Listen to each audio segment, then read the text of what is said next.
Tata power उन चुनिंदे stocks में से है जिसके पास पोटेंशियल है, फुल पोटेंशियल है मल्टी बैगर स्टॉक बनने का। वो इसलिए क्योंकि वो रिन्यूएबल एनर्जी के फील्ड में काम करता है, इलेक्ट्रिकल व्हीकल के फील्ड में काम करता है, जिसका फ्यूचर बहुत ब्राइट है। और इन्हीं में से कुछ स्टॉक्स होंगे रिन्यूएबल एनर्जी, इलेक्ट्रिकल व्हीकल्स, जिनसे मल्टी बैगर स्टॉक निकल के आएगा। जैसा कि 2 दिन पहले आपने न्यूज़ देखा, अडानी ग्रीन के केस में एक मल्टी बैगर जिन्होंने पिछले 1 साल पहले इन्वेस्ट किया होगा अडानी ग्रीन में, उसके पैसे 6 गुने हो चुके हैं और आगे उसमें अपर सर्किट पे अपर सर्किट लग रहा है और बहुत ज़्यादा मल्टीप्लाई कर सकता है लोगों के पैसों को, क्योंकि अडानी ग्रीन को एक नया प्रोजेक्ट मिला है 45,000 करोड़ का, जो कि है $6 बिलियन के करीब। उसमें सोलर पावर प्लांट बनाने का प्रोजेक्ट है। दुनिया का सबसे बड़ा सोलर पावर प्लांट जो कि बनेगा वो अडानी ग्रीन के हाथ में आया है। तो उसी सेक्टर में काम करता है टाटा पावर भी, और इसको भी बहुत सारी कंपनियां इसमें भी इन्वेस्ट कर सकती हैं, फुल पोटेंशियल है। और उसी से रिलेटेड ये न्यूज़ भी है। इससे पहले भी ऐसा हो चुका है, 12 मई को ये न्यूज़ आया था टाटा पावर से रिलेटेड, उसको कॉन्ट्रैक्ट मिला था 7 इंडियन एयरलाइंस को मॉडर्नाइज करने का। और उस केस में उसके बाद से जो मैंने वीडियो भी बनाया था इस पर, आप देख सकते हो सेम थंबनेल से वीडियो था, और उसके बाद से करीब करीब आप समझ सकते हो 49% का इसने पॉजिटिव रिटर्न दिया है विद इन 2 मंथ्स। और उससे पहले एक न्यूज़ आया था अप्रैल में, जबकि इंडियन गवर्नमेंट से 17,000 करोड़ का एक कॉन्ट्रैक्ट मिला था इसे, और उसके बाद भी 11 से 12% का जंप इसने दिखाया था। तो इस न्यूज़ के बाद भी ये जंप दिखा सकता है और आगे फ्यूचर में भी पोटेंशियल है। तो आप इस पार्टिकुलर स्टॉक को लॉन्ग रन के लिए एक होल्ड करके रख सकते हो, ख़रीद करके रख सकते हो। तो एक बहुत ही अच्छा मल्टीबैगर स्टॉक साबित हो सकता है। पावर सेक्टर और रिन्यूएबल एनर्जी सेक्टर से रिलेटेड मैंने इसलिए एक स्पेसिफिक अलग से वीडियो बनाया है कि कौन कौन से ऐसे स्टॉक हैं जो पावर सेक्टर से रिलेटेड हैं और रिन्यूएबल एनर्जी से रिलेटेड है। ऐसे करीब 10 स्टॉक बताए हैं जिन्होंने पिछले कुछ हफ्ते में बहुत अच्छा रिटर्न दिया है और आगे और भी पोटेंशियल लगता है बहुत अच्छा रिटर्न देने का। तो उस पर्टिकुलर वीडियो का लिंक मैं डिस्क्रिप्शन में डाल दूँगा, आप उस वीडियो को भी देख पाओगे। अदरवाइज़ आप नोटिफिकेशन बेल को दबा दो, आपके पास नोटिफिकेशन पहुंच जाएगा। वो वीडियो मैं इस वीडियो के बाद डालूंगा। तो आज का जो बड़ा न्यूज़ है वो ये है कि डच पेंशन फंड APG वो बात कर रहा है इसमें टाटा पावर में 51% स्टेक खरीदने का, और ये बहुत बड़ा इन्वेस्टमेंट हो सकता है। क्योंकि आप समझ सकते हो कुछ दिनों पहले टाटा पावर के CEO प्रवीण सिन्हा का स्टेटमेंट भी आया था कि वो बहुत एम्बिशियस हैं रिन्यूएबल एनर्जी के फील्ड में और नए इन्वेस्टर्स की ज़रूरत है जो कि इन्वेस्ट करें इस फील्ड में। तो दोनों तरफ से बात बनती हुई दिख रही है। अगर ये इन्वेस्टमेंट हुआ तो एक बहुत बड़ा तूफान आ सकता है इस फील्ड में, और भी आगे आने वाले समय में बहुत सारे प्रोजेक्ट्स मिल सकते हैं टाटा पावर को। तो ये एक मल्टीबैगर साबित हो सकता है। तो ये रहा पहला पॉजिटिव न्यूज़। 51% स्टेक बहुत ही ज़्यादा होता है। आप समझ सकते हो कि रिलायंस में 2 से 5% का स्टेक खरीदा जा रहा है, तो उसके स्टॉक कितना भाग रहे हैं। तो ये बहुत ही पावरफुल न्यूज़ साबित हो सकता है आगे के टाइम में। उसके बाद एक और जो पॉजिटिव न्यूज़ है वो ये है कि MG मोटर जो है वो टाटा पावर के साथ मिलकर super fast charger for electrical vehicles बनाने जा रहा है। इलेक्ट्रिकल व्हीकल से रिलेटेड सुपर फास्ट चार्जर बनाने का एक प्रपोजल लाया है। तो इस फील्ड में, इलेक्ट्रिकल व्हीकल के फील्ड में बहुत ही बड़ा स्कोप है। आप समझ सकते हो कि टेस्ला मोटर जो कि अमेरिका US बेस्ड कंपनी है वो एक मल्टीबैगर बन गया। तो आप समझ सकते हो उसी तरह से इंडिया में भी इलेक्ट्रिकल व्हीकल्स धीरे धीरे आएंगे, तो उसमें भी बहुत सारे स्टॉक मल्टीबैगर बनेंगे। तो ये है दूसरी पॉजिटिव न्यूज़। अब हम एनालिसिस करते हैं इसके स्टॉक प्राइस पे, इसका चार्ट पैटर्न देखते हैं और इसका फ्यूचर का टारगेट प्राइस देखते हैं। हम लकी हैं कि अभी मार्केट स्लो डाउन है और इसमें ख़रीदारी करने का बहुत बढ़िया चांस है, क्योंकि अपर सर्किट नहीं लग रहा है लकली, जैसा कि अडानी ग्रीन में लग रहा है। तो इसने पिछले एक दिन में 0.12% का पॉजिटिव रिटर्न दिया है, लेकिन पिछले एक वीक में देखें, पिछले एक हफ्ते में भी न्यूट्रल रहा है ये। अगर पिछले एक महीने में देखें तो पिछले एक महीने में 49.47% का पॉजिटिव रिटर्न दिया है। और ये उसी के बाद से आप देख सकते हो पूरा मई 11 के करीब ही, मई 11 मई को ही आया था, उसके आसपास ही आया था ये न्यूज़, जब इंडियन एयरफील्ड को मॉडर्नाइज करने के लिए इसको कॉन्ट्रैक्ट मिला था।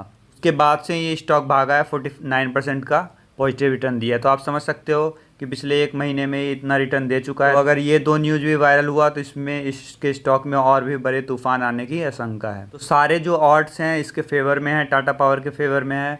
तो आप ज़रूर इसमें इन्वेस्टमेंट कर सकते हो। पिछले 1 साल में देखो तो 35% का नेगेटिव रिटर्न दिया है।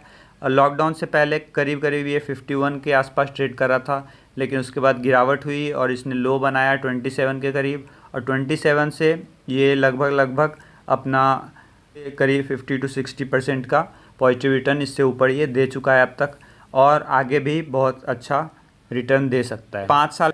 और मैक्स टू मैक्स देखें स्टार्टिंग से लेकर तो 444% का पॉजिटिव रिटर्न दिया है। अगर इसके की मैट्रिसेस देखें तो इसका पी रेशियो जो है, इसका पी रेशियो 13.72 है और सेक्टर पी 12.36 है। तो सेक्टर पी के आसपास ही है पी रेशियो। वैसे पी रेशियो जितना कम हो उतना अच्छा माना जाता है, लेकिन जो कंपनियां हाईलाइट में होते हैं उनका सेक्टर पी बहुत ही ज़्यादा होता है। अगर पीवी रेशियो देखें प्राइस टू बुक वैल्यू तो 0.57 है। तो इसका बुक वैल्यू कम है, जो कि किसी भी स्टॉक के लिए अच्छा माना जाता है। चीप वैल्यूशन पे ये उपलब्ध है अभी खरीदारी के लिए। अगर डिविडेंड देखें तो अभी तक इसने कोई भी 0.19% का है। अगर फॉरकास्ट देखें तो 76% जो एनालिस्ट हैं वो सजेस्ट कर रहे हैं कि इस स्टॉक को बाय करना चाहिए, जबकि ये न्यूज़ अभी अपडेट उतना नहीं हुआ है। इस न्यूज़ के बाद हो सकता है इस स्टॉक को 100% बाइंग में रख दिया जाए। अगर इसका फाइनेंशियल ट्रेंड देखें तो 2017 के बाद से 2019 तक ये अपर ट्रेंड में था। इसका जो रेवेन्यू है वो बढ़ा, लेकिन जो पिछले साल है इसका रेवेन्यू घटा, 31.4 करोड़ का रेवेन्यू था।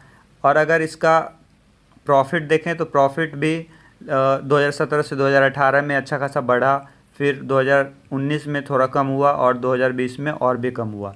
तो ये डाइवर्सिफाई कर रही थी अपने बिजनेस को, लेकिन 2000 आने वाले फ्यूचर में 2021, 22, 23 ये आने वाला फ्यूचर इन्हीं सारे स्टॉक्स का है। आने वाला फ्यूचर रिन्यूएबल एनर्जी का है, आने वाला फ्यूचर इलेक्ट्रिकल व्हीकल्स का है। तो आप समझ सकते हो कि बहुत ही अच्छा पॉसिबिलिटी है, बहुत ही अच्छा चांस है, एक बहुत ही अच्छा अपॉर्चुनिटी है इस फील्ड में।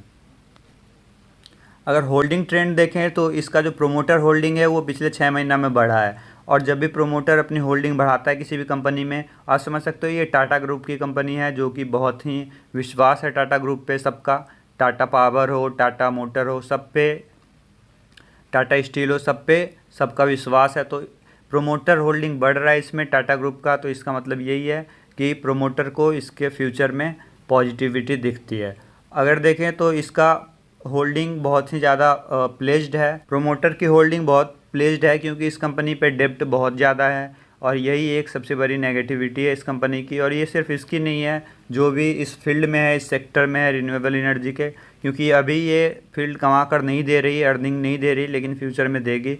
अभी डाइवर्सिफाई कर रहे हैं तो डेब्ट बहुत ज़्यादा इस कंपनी पे, ये एक नेगेटिव पॉइंट है। लेकिन आने वाले समय में जब ये पॉजिटिव रिटर्न देगा, अच्छा रेवेन्यू देगा, प्रॉफिट देगा, तो वो ख़त्म हो जाएगा। जो भी मल्टीबैगर स्टॉक्स होते हैं उन स्टार्टिंग में उनका यही हालत होता है, उन पे डेब्ट बहुत होता है, लेकिन धीरे धीरे वो अच्छा कंपनी, अच्छा स्टॉक बन जाते हैं। म्यूचुअल फंड की होल्डिंग देखें तो म्यूचुअल फंड की होल्डिंग ऑलमोस्ट कांस्टेंट रही है पिछले 3 महीनों में, और लेटेस्ट अभी रिन्यू होगा तब पता लगेगा कि अभी फ़िलहाल में म्यूचुअल फंड की होल्डिंग कितनी बढ़ी है या घटी है अभी। अगर इसका टारगेट प्राइस देखें तो मोतीलाल ओसवाल ने 38 दिया है, 3 वीक पहले का है, 3 हफ्ते पहले का है। तो आप समझ सकते हो जो भी टारगेट प्राइस है वो रिन्यू होते रहता है हर ऑर्डर के साथ, जो भी नए न्यूज आएंगे उसके साथ। तो इसको देख के घबराना नहीं है। अगर आप देखो एडेलविस, तो एडेलविस ने 51 दिया था 3 हफ्ते पहले ही, तो यहाँ से अच्छा खासा ऊपर का पॉजिटिव रिटर्न दिखता है 51 में। अगर आप देखो तो मल्टीबैगर स्टॉक का कोई भी टारगेट प्राइस नहीं हो सकता, वो 5 से 6 गुना ज़्यादा रिटर्न दे देते हैं देखते ही देखते। कब अपर सर्किट पे अपर सर्किट लगे कभी पता नहीं लगता। एक बड़ी न्यूज़ आई, एक बड़ी इन्वेस्टमेंट हुई और अपर सर्किट पे अपर सर्किट। तो इस बात से बेचैन नहीं होना है। मैं तो आपको यही सजेस्ट करूँगा कि इस स्टॉक में आप ज़रूर ख़रीदारी कर सकते हो, जितना जल्दी कर सकते हो उतना अच्छा। और फिर घबराना नहीं है कि अगले 1 हफ्ते में अगर 2-3% गिरावट हुई, फिर भी घबराना नहीं है, क्योंकि फ्यूचर इसका है, फ्यूचर इसमें ही है। और टाटा ग्रुप समझ सकते हो, जो भी बहुत बड़ा जो प्रोजेक्ट आएगा गवर्नमेंट का भी जो प्रोजेक्ट आता है वो टाटा ग्रुप को मिलता है। तो आप समझ सकते हो कि बहुत अच्छा फ्यूचर है इस कंपनी का। अगर इसमें गिरावट हो तो और ख़रीदारी करना, और गिरावट हो और ख़रीदारी करना, गिरावट को एज अ चांस देखना है, ऐसा नहीं कि गिरावट को देखते हुए निराश नहीं होना है अपने को। अगर गिरावट हुआ तो उसको चांस के तौर पे लेना और उसमें इन्वेस्ट करना है। तो अगर ये वीडियो अच्छा लगा हो तो लाइक ज़रूर करें, और चैनल को सब्सक्राइब नहीं किया तो सब्सक्राइब करें, नोटिफिकेशन बेल को दबाएं। और जो एक पावर सेक्टर और रिन्यूएबल एनर्जी सेक्टर से रिलेटेड मैंने जो वीडियो इसके बाद डालूंगा वो आप डिस्क्रिप्शन में देख सकते हैं, अगर मैं डाल चुका हूँ तो, क्योंकि मैं डिस्क्रिप्शन अपडेट कर दूंगा उसके बाद। और नहीं तो आप अगर नोटिफिकेशन बेल दबा रखे हैं, सब्सक्राइब कर रखें चैनल को, तो वो आप तक पहुँच जाएगा। धन्यवाद दोस्तों वीडियो देखने के लिए।